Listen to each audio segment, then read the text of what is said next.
Started working in Cranhill in June 1981. Cranhill was a scheme that was built after the war. It's in the east end of Glasgow. It's part of Greater Easterhouse now. And like Castlemilk, Drumchapel, Pollock, it was built within Glasgow's 1938 boundaries as a way of providing better housing for people after the war. By the time I started working there was high level of unemployment. The area had been hit by the unemployment that hit the whole of the city. Local people had got together. They wanted some sort of arts provision. They'd seen round about them there was things like Easterhouse Festival Society, and in schemes in other cities like Edinburgh, there was a kind of festival societies doing things, providing things, mainly to provide something for young people. And in Cranhill in the late 70s, there was quite a good level of community involvement, the community council, different political parties, people setting up different community organisations.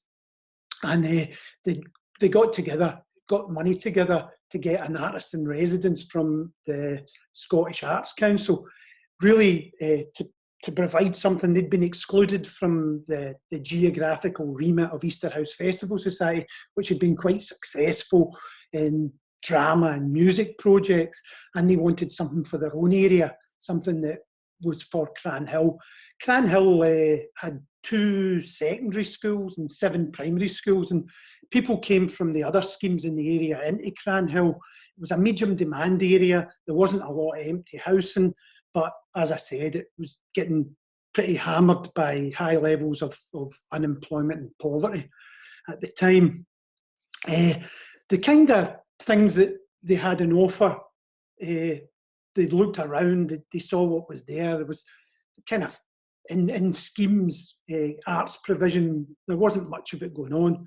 As I said, there was the Festival Society model, where people did kind of annual festivals and maybe had a drama group. They've kind of evolved in the ones that have survived the test of time into kind of development organisations. You know, Craig Miller and Wester Hales in Edinburgh are probably the 2 big examples of that. But there was that, or public art, you know, the kind of paint and brick murals, or get a kind of sculpture of a giant pair of Doc Martens at the bus terminus in your scheme. Was about the arts provision that was being offered, and I'm not joking there was a giant pair of Doc Martens in a scheme that I saw. So when I got the job, I got it on the strength of saying that I wouldn't do that. And what I wanted to do was to build up resources and build up skills and communicate skills and share skills with people in the area, so we could get together and do something with that, do something cultural. And I suppose it was a reaction, I suppose, to what was an offer elsewhere in other schemes. But it was also kind of looking at where people were, where young people were, where I was, I suppose, interested in media and communication and photography, filmmaking, and set up the project. And I suppose Clyde Film itself would be the second project where we got together and did something with that. We kind of had made a Super 8 film, and we edited that in the project. And on the strength of that, we went and raised money and got that together to make Clyde Film. A lot of kind of people that were friendly with us. We got them involved and got contributions made to help with Clyde Film. We were obsessed with who we were, where it was going, and how hard done to we were at the time. Glasgow was going through a pretty ropey patch. Things weren't going too well for it. And we thought we would make a film about the city from our point of view, called Glasgow 1984. And we went out and we shot that in Super 8, edited it, as I said, in the studio, and Clyde Film really grew and came out of that. My work in the project had built up a level of resources. getting young people involved. We had good facilities, and Clyde Film we managed to put together enough funding to make Clyde Film based on Glasgow 1984. And on the strength of that, we knew that we wanted to make a 16mm film, and it would be more expensive, and we'd have to do it. We didn't have the resources inside the project to edit it, for example. But we managed to get it together. We got our ideas together and went out and shot all over the Clyde Valley, because we were using, as you saw when you were looking at the film there, we used the story of the river and the city to be the story of the people of Glasgow. So we shot all over the place. So we set about shooting the film here. You can see in this image, there's myself, Ken Curry, who was a friend of the project, who worked a lot on Clyde Film. He did the bulk of the editing and was out here working, directing with us. There's myself, Ian Vennert there, who was involved in the project for a long time in the 1980s and is a professional photographer in Glasgow now. And the guy on the camera is Stephen O'Donnell, who was in the Scottish Film Training Trust. They supported us as part of the resources, and they gave us him as a camera operator. Stephen went on to become a full-time camera director of photography, and I think it's probably still working in Scotland as a DOP. We filmed all over the kind of area. You can see us here. This is us filming at the Barras. Again, there's Ian Vennert again and Stephen. And Mandy Merrick there standing next to Stephen. She was working at the project and worked on the film before emigrating to Australia. Ian Miller did a lot of work on the sound in the project, and he went after or mid-project, actually never completed his time at the project, but was contributed to Clyde Film, went on to emigrate to California. So we filmed this filming at the Barras. We filmed in the project itself. There's Ian again, clapperboard with Ken there. We're filming. Obviously, we were quite happy with the things that we did. Went on to edit the film at Oscar Marzaroli's edit suite. That's a Steenbeck where you link up the sound with the film and run it through. You can see on the small screen there, so you can check your edit against the sound, the edit of the visuals. You cut the film up, literally, you cut the film and splice it together, run it through there, and in the end you get a print made from that. Answer print. And all the edit decisions are made in there. So it was there wasn't the big independent film production movement in Scotland, and Oscar had one of the ones. He'd been making films through the 60s, 70s, and we were able to hire the facilities off him and get some advice and talk to him and edit the film using his Steenbeck.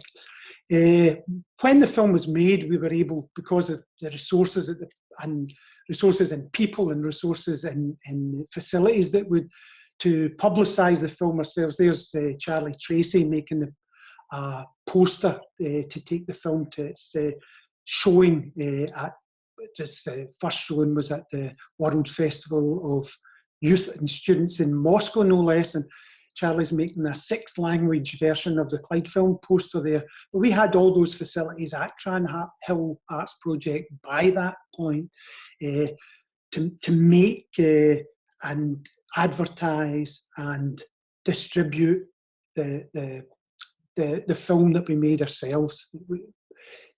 In those days, to make a 16mm film was quite difficult.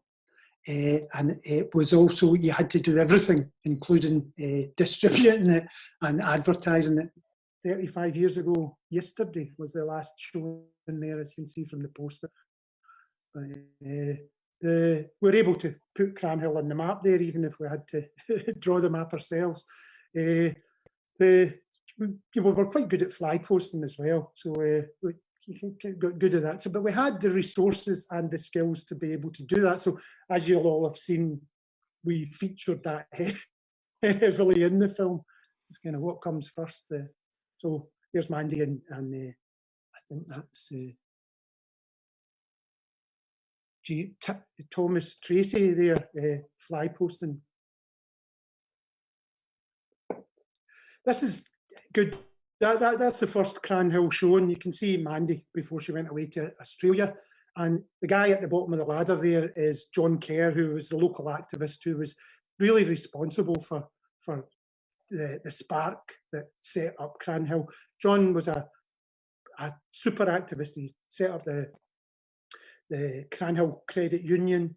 He set up the credit union in the buses when he was a bus driver, when he was a taxi driver in the taxi driving. He fought poverty. I went out and set up the food co-op, where the Point and Clyde film in one of those doors at the back of the Masonettes there in Cranhill is where we did his first Glasgow showing. But John was really responsible for Cranhill Arts Project, and he helped out and he kept it going, and he was a brilliant support. I mean, this is just in Cranhill. This is where the Maltese were in Cranhill. It's a kind of famous Sugarolly Mountains, and they were being cleared then. The canal used to run along where the motorway goes past Cranhill. Now the M8 is on the path of the canal. Young people won't remember that kind of thing. And you can see Cranhill Water Tower in the back. So this is looking east from where Cranhill Maltese are now, along Stone Road.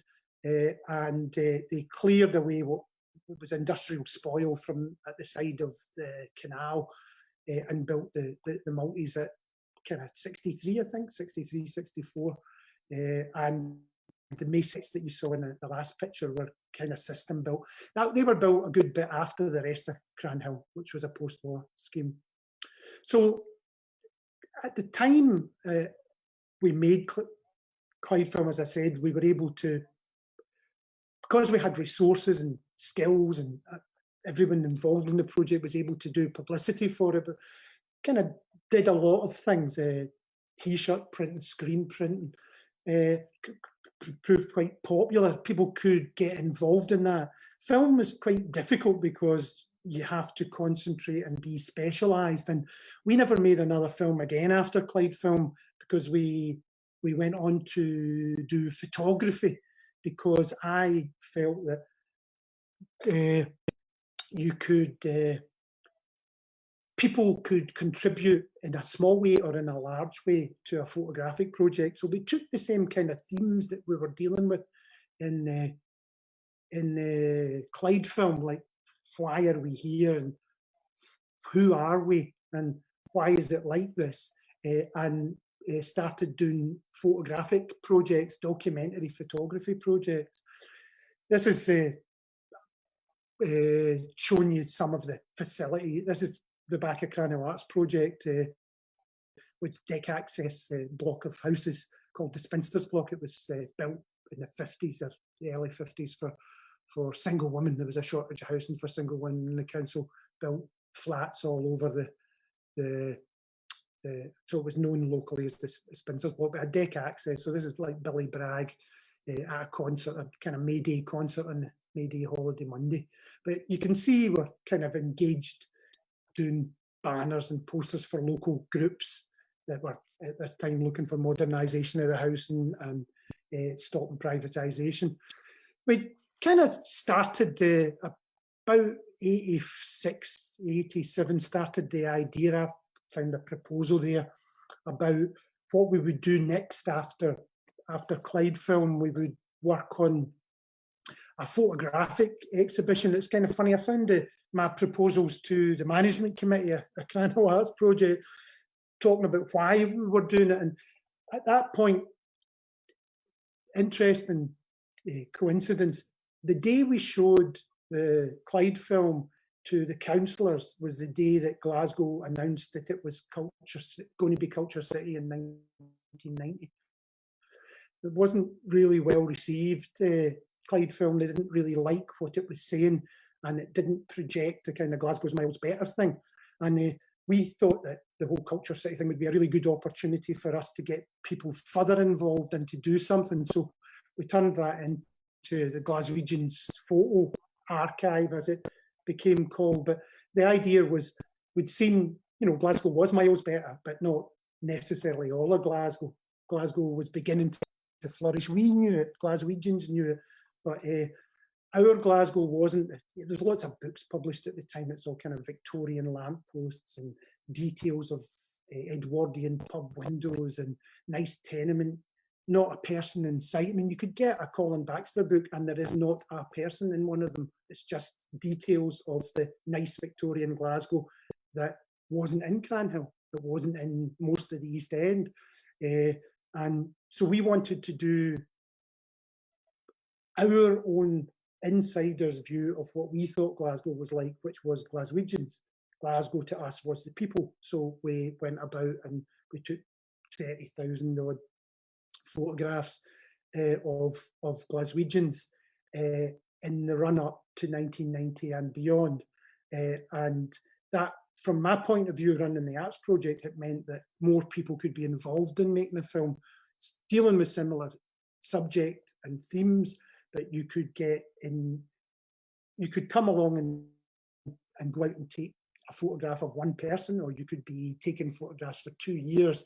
Photography allowed different levels of input, and it allowed more people, because there was a lot of us involved that were photographers. A lot of people that went through Cranhill Arts Project became professional photographers in the 80s and 90s and are still working as photographers. So, I thought that a big documentary project from our perspective, from Glaswegian, from our scheme looking at our city, would work well as a contribution to city of culture. And we went about that. We kind of got together, sat down, worked out what we should be taking, experimented with what types of photos we were doing, and we got a shop in the Salt Market and exhibited there. In the build up to that, we did a couple of other exhibitions that dealt with how Glaswegians use photographs of themselves. One of which was Charlie Crawford, who was working with us at the time, again, a friend of the project, who is a really good photographer himself. A lot of the photographs you'll see are Charlie's photographs here. And his parents had been involved in, I think, Cooperative Camera Club in Kinning Park in the 50s. And they were really good photographers. So in order to get the pot boiling and get people in through the doors, we put on an exhibition of his family photos called the Crawfords of Kinning Park, and it was all photos that they took through their family and through the local cooperative societies had camera clubs, quite a few dotted around the city, and we showed that. And then on another exhibition in the build-up, we were taking the photographs and running exhibitions at the same time. We asked people to come into the empty gallery and bring their family biscuit tin of photos, or their album, or their shirt box, or whatever it was, and we would look at it and we would find a Glasgow that ceased to exist. It only existed in the biscuit tins. So out of the biscuit tin, ran for a month and built and built and built. And you can see here, there's loads of photos there. Yeah, it was really interesting, the type of photos that people had. This is a photograph that came in afterwards. I got this from Chris Nicoletti. This is Cranhill. That's the Sugarolly Mountains that we saw getting demolished. But people in this photograph have got a relationship with the person that's taking the photograph. It's not a fly on the wall documentary. And we were really keen that we were Glaswegians taking pictures of other Glaswegians, and a lot of our best photos, a lot of the best photos are very like people's family photographs with Glasgow in the background as a byproduct. So, I mean, a photograph like that, they know who's taking the photograph, and the person who's taking the photograph knows them. And there's a a relationship between them as the subject of the photograph that is one of understanding. It's not we're looking down on them or we're not them. It's a kind of family photograph. And if you go on to the next slides, I think these are slides of ones that we took during our big survey of Glaswegians, and are very similar. The people who are in the photos know the person that's taking the photo. There's a relationship between there. That's outside the project. In the window there was the Cranhill Arts. That's it in there. So, Allison Street, that one is a. So we carried on taking photographs, and we did a big photography exposition in Tramway 2, which is a pretty big space to fill with photographs, using our photographs and more that Chris and other people carried on taking photos in 1991. This is the year after. Tramway was looking to carry on, and they needed a crucial vote from the councillors. So they encouraged us with funding to do an exhibition called Future Memories, Glasgow Photographs itself. And we used some of Oscar's photos and Bert Hardy's photos to kind of set the scene, and our photos, and people could come in and take their own photo. I think we've got a slide later on where we invented the selfie 30 years before everybody else. You can see here that these are big monster-sized prints filling Tramway 2. The councillors came down, they saw it, they thought that's what Tramway would be about, and more engaged with the people of Glasgow, and you know it's continued. So we did the job there for them. You can see all the kind of banners and everything. We were able to do that again. Going back, we had resources and skills we built up to keep, you know, to be able to do something of that scale and magnitude. So it was a good exhibition because we wanted to talk to people about photography and also how you record and what becomes a memory and how all that kind of photography stuff that you would like to talk about. But keep going and we'll, yeah. I mean, the document yourself one was good. That's where we invented the selfie 30 years before everybody else. You can see the mirror there. There's also handy tram line that you can run a trip-proof cable release. So you could pose yourself in the mirror, press the cable release, and we would develop the photos and put them up the next day. So that's the original selfie there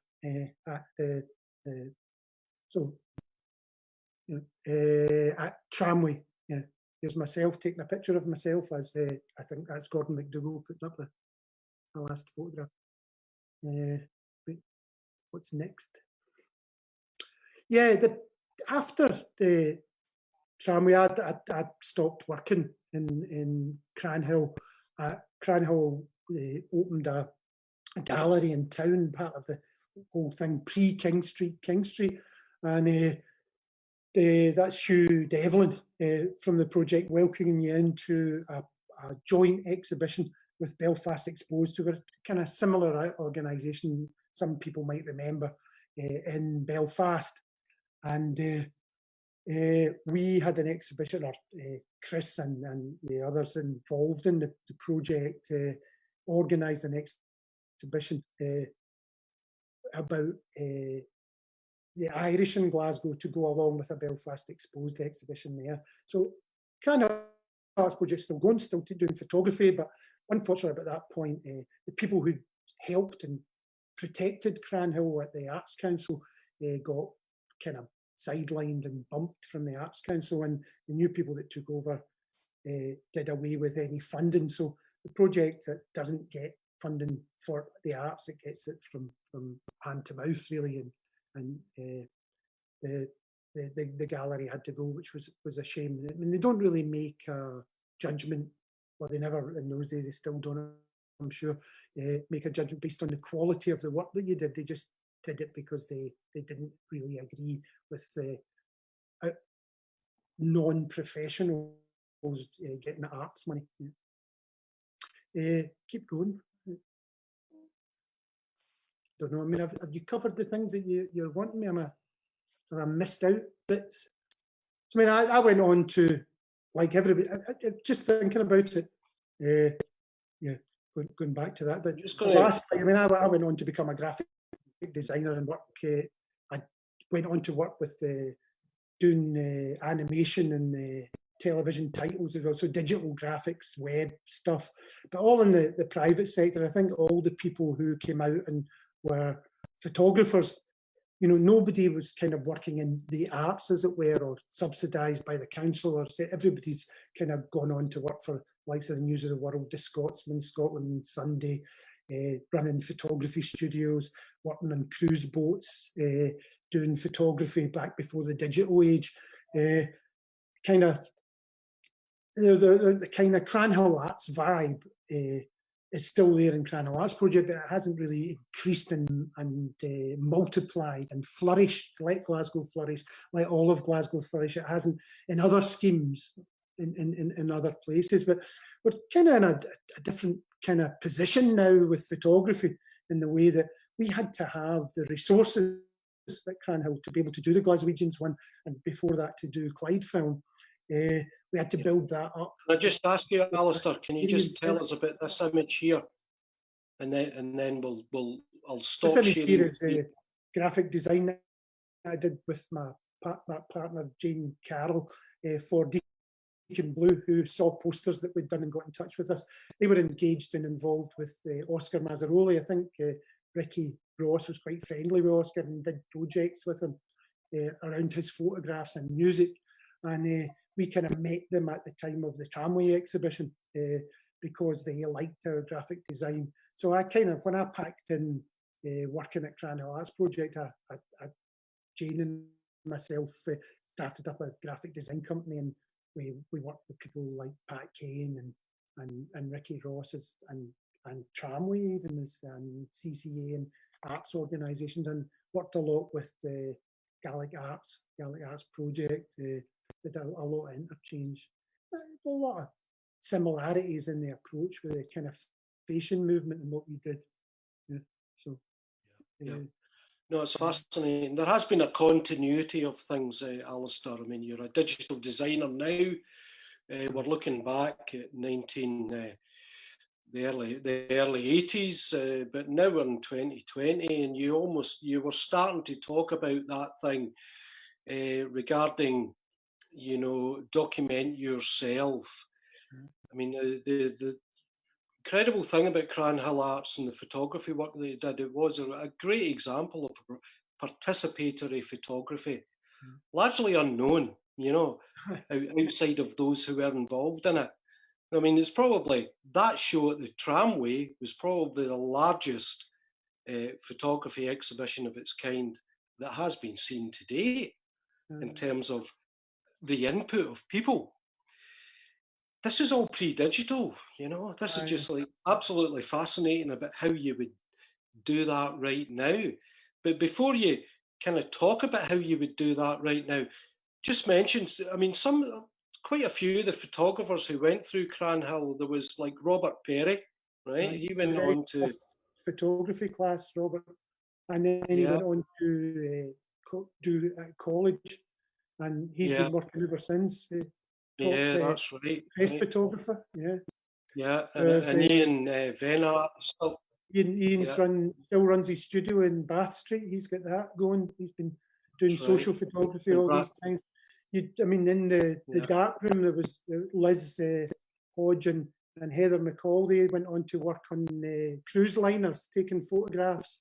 And Liz has got a place up in Moodiesburn. She's got a studio. She does family portraits for people. She's got a really nice, organised business going, taking group photos of families. And she does other things, weddings and everything as well. But really great wee business idea, and she's carried on from them. There's Tony Nicoletti and Brian Anderson, kind of after my time, went on. Chris Nicoletti's son Tony is kind of big press photographer, and has been since then, following on. His dad came to the project.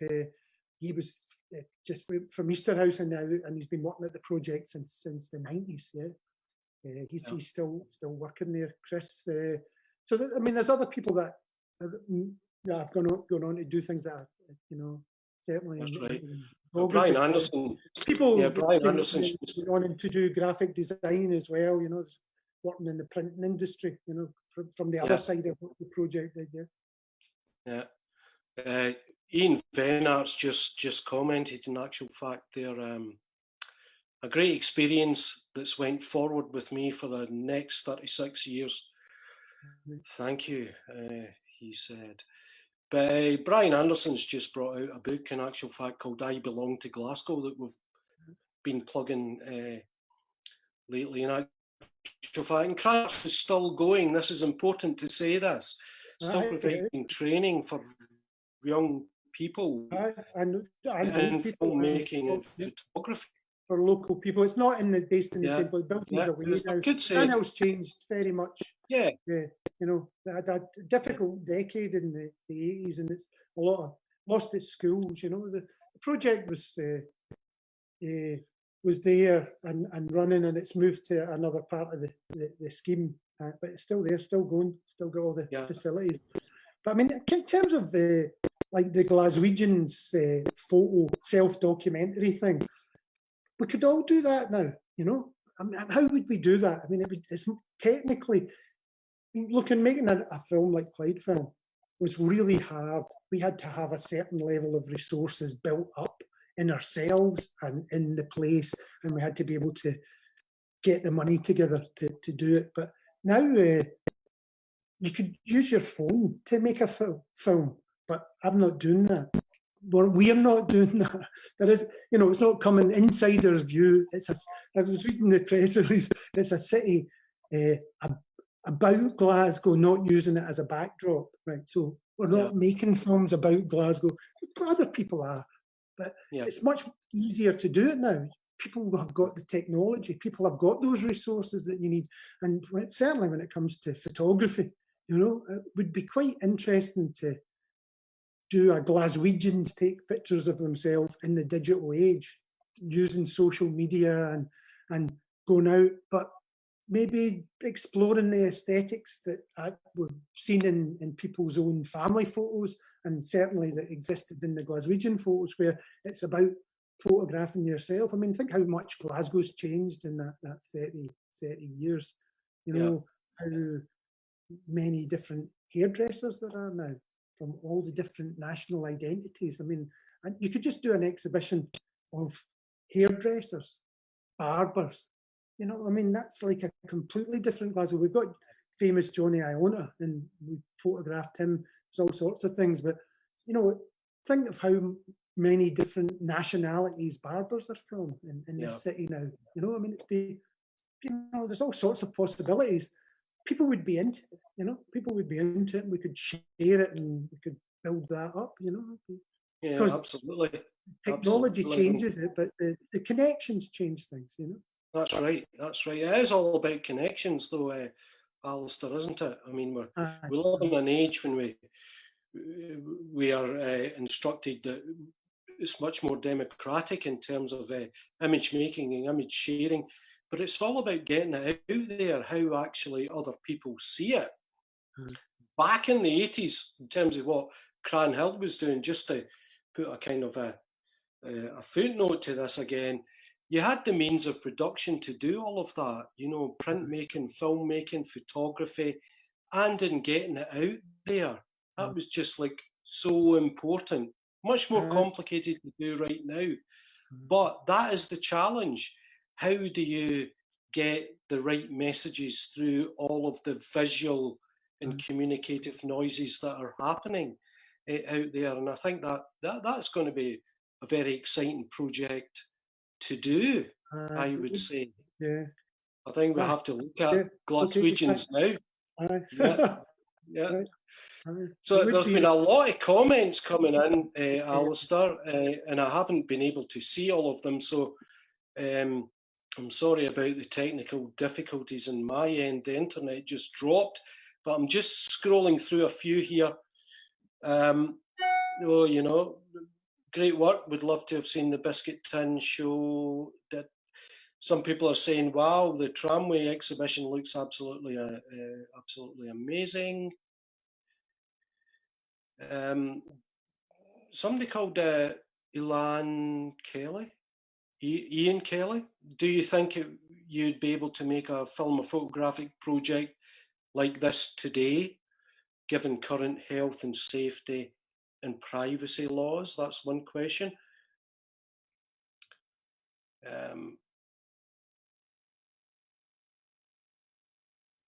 Other people have asked, how would what was the budget for it? How would you raise the money now? But maybe you just want to reiterate how little it was actually done on at the time, Alistair. 20 grand, 23 grand, 23 grand. Yeah. Right. And that we three people, Margaret Ann Gagan and Heather McCall and Liz Hodge got full-time jobs on the strength of working the trainees jobs and worked full-time. So we were able to raise funding from different places to do that. And we also did things like bought a heat sealing machine so that we could emboss things, and we kind of did it in a kind of budget way, like so. So I mean, there was a lot of voluntary work in there, but it cost 23,000, and we got about 35 or something like that to do the tramway exhibition. Yeah. Okay. Couple of comments. The Clyde film cost 10,000. Cost 10,000. Most of that was for Super 8. I mean, what you do is you shoot it, you get what they call an answer print, and a laboratory keeps the negatives, the original. Your answer print's a positive. You cut that up, and then they match it up and make prints. And we could only afford 2 reels. One went to the Scottish Film Archive, and the other we used for exhibition purposes. I think that's the case. I don't think we had 3. And the film's 29 minutes long because that's all you can get on one reel of 16mm. So, and that's a kind of very practical thing.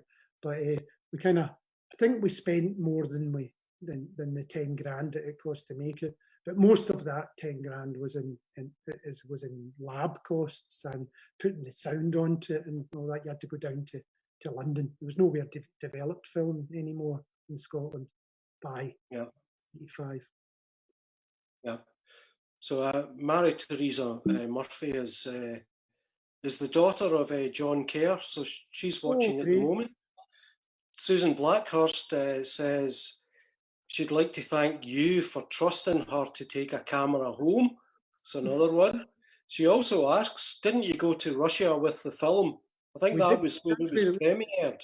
We did. It was premiered in Moscow, in 1985 at the World Festival of Youth and Students, Yeah, fantastic. In a big cinema full of people. They did simultaneous translation, in Russian, and 6 languages we had publicity materials in 6 languages for it and everything. That was quite an experience. Yeah. It was fantastic. And it was shown a couple of times. Shown a couple of times since. Sorry, we're talking over one another. Sorry. I'll let you carry on, Alistair. No. Fire away with people's questions. That would. Yeah. Liz Campbell says it's not a question, it's a comment. Great to hear about Cranhill again. Still a great place, but with hugely reduced population. Credit union still going strong. Great. That's good. Chris B. There was much discussion about neutral to make this film. Ken Curry was obviously an overtly political artist early on. I like the tone. It's a powerful and ambitious work. Really glad to have seen it. Catherine Venart. No, that's Ian Venart. That's the same message. I'm sorry. Let me see what else there is here. Angela Barty asks, now here's one for you, Alistair. You've done an amazing job at actually unearthing a lot of these photographs that have been shown in this presentation. But Angela's asking, where are the photos from that exhibition now? You can see some of them online. The negatives are with Cranhill Arts Project.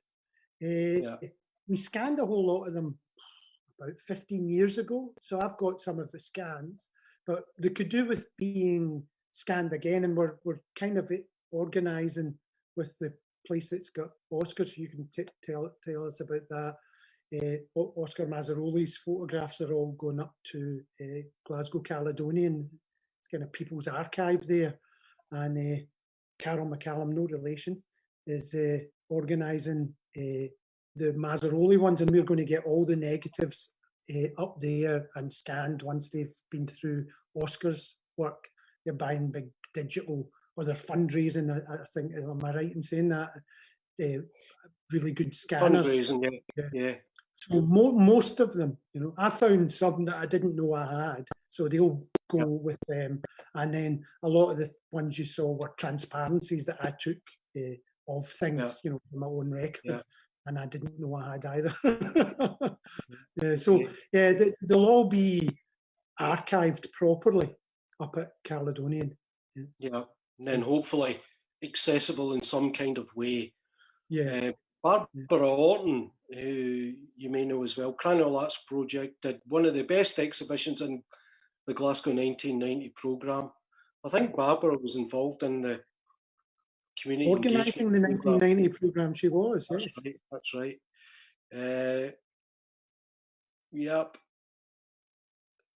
She also contributed a photo to that grew legs. It was a picture of her mum and her granny in Newcastle, which somebody saw at the Biscuit Tin exhibition, and it became a poster for a theatre company because it said everything to them. There's a huge story there about one of the photographs from the Biscuit Tin exhibition. She brought it along to the opening. You had to have the opening of the Biscuit Tin exhibition had no photographs in it, and you couldn't get in unless you brought a family photograph.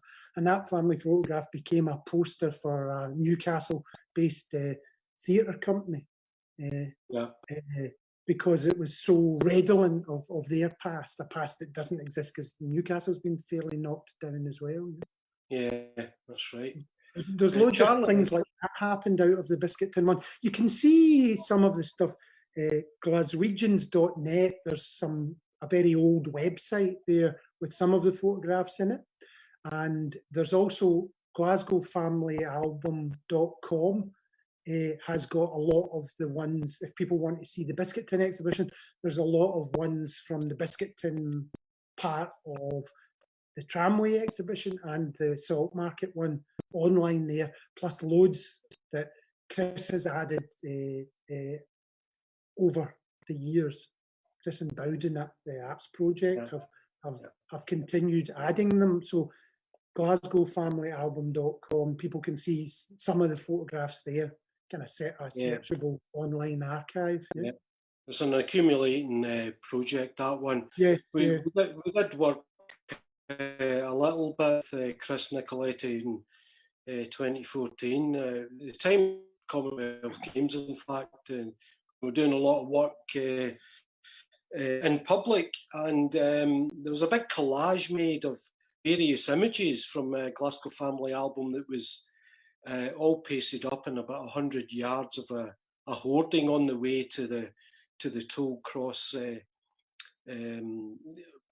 swimming pool, or where the games were. So that was really good, and really good to meet with Chris then. So a little bit of a connection there. Charlie Tracy's just said that, and he was involved in the film and very much in Cranhill. He was there. He was very, very much. He was there in Russia. Chris Leslie, filmmaker and photographer, he's asking why wouldn't you show it more, make the film readily available? Well, actually, Chris, you can see it on the Moving Image Archive, but he is saying that he would buy it on Blu-ray. So maybe that's another thing for you to get on the go there, Alistair, along with the posters of those Deacon Blue screen prints, right? Get them up on eBay. All the Mayday posters, signed original copy and all that. No, Charlie, two brothers are in the film. Charlie was very involved in making the film there, and he went to Moscow and was there at the opening of the premiere of it at the World Festival of Youth and Students. And his brother Jamie is walking across and signing on at Parkhead at the Brew, and his brother Thomas's fly posting and screen printing the posters in it. So he was behind the camera, and his brothers were in front of the camera. Yeah. Okay. Charlie and me were good at fly posting. Yeah, was he? It's a very we were the skill ones that did the actual fly posting. Everyone else was lookouts. Yeah. It's a very important job, that, the fly posting. Very important. Aye, we got quite good at it, yeah. But we're probably coming to the end of things. In fact, Charlie and me got only good. It was the two of us that got the jail. Yeah. What else here? Well, Mary Theresa Murphy, I think she's the daughter of John Kerr. Yeah. I remember the excitement in my dad's voice after he spoke to you for the first time. He was excited about the potential of the project, and wonderful to see it still going strong in the scheme. My husband was also so chuffed that his picture was featured in the Biscuit Tin exhibition. So there you go. I mean, what can we say more? I think it's like there's people who were there. John was excited after talking to me. That's lovely. That's fantastic. I was so glad I found that picture of John today. Well, that's great. Mara Theresa Murphy, her name is, but Mary, you'll find Alistair on Twitter. He's not on Facebook, but you'll be able to contact, or LinkedIn as well, yeah. So I think we're probably going to wrap on Twitter. I am Glaswegian. It's easy to I am Glaswegian. I tweet photos for Cranhill from the Biscuit Tin, and Oh, do you? On May Day, I always tweet Billy Bragg. I found some more ones. Arthur Johnston. I mean, the important, I think I said at the beginning, that like with the film, I mean, all the singers on the film did that because they liked the project and were friends. And, Tony Patton organised the music side of it, Gardina. And then, I mean, the narrative of the film, we haven't really spoken much about the film. We kind of went on to things, but I mean, that was because they supported what we were doing. There's a lot of support out there for us. We might have, it wouldn't have been able to do it without that kind of support from good friends. Yeah. Tony was a really good friend of the project, and Gardina. I mean, you heard them singing on that, and they were also a good link to not so much a generation, but nearly a generation away, like the folk song. People like Freddie Anderson, who I haven't really mentioned. I mean, I was looking through the press release for the showings, and it was saying this was all sparked off by one of Freddie's poems. It was, he came from Garthamlock when the project was going, and he used to come down to the project. And he kind of influenced us through a poem that he'd written about Glasgow and the Clyde, and that was the kind of spark to us to say, we'll make a film that uses the Clyde as the history of Glasgow. That was coming from, again, a friend of the project from the generation before connected. That's good. Yeah. Okay. Well, we could go on for much longer there, couldn't we? But I think we've got to kind of. Do you want to actually read the poem, Alistair, and then we'll bring it to an end? I can't find the specific one from Freddie. I was going through it there. Right. I don't think I've got it here. It says in the press release that it would be. I was looking for it before we come on, and Did you read that press release earlier? I mean, the original idea for the film was sparked off by a poem on Glasgow and the Clyde, written by local writer Freddie Anderson from Garthamlock.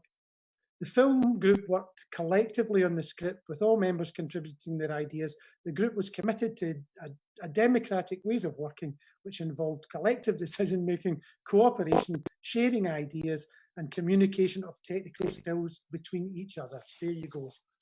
Right. There ends the sermon. Yeah, well, that is fantastic, and I think that ending is where we begin, because let's talk about the Glaswegians project again, because it's very much in the what we're doing at street level, of course. But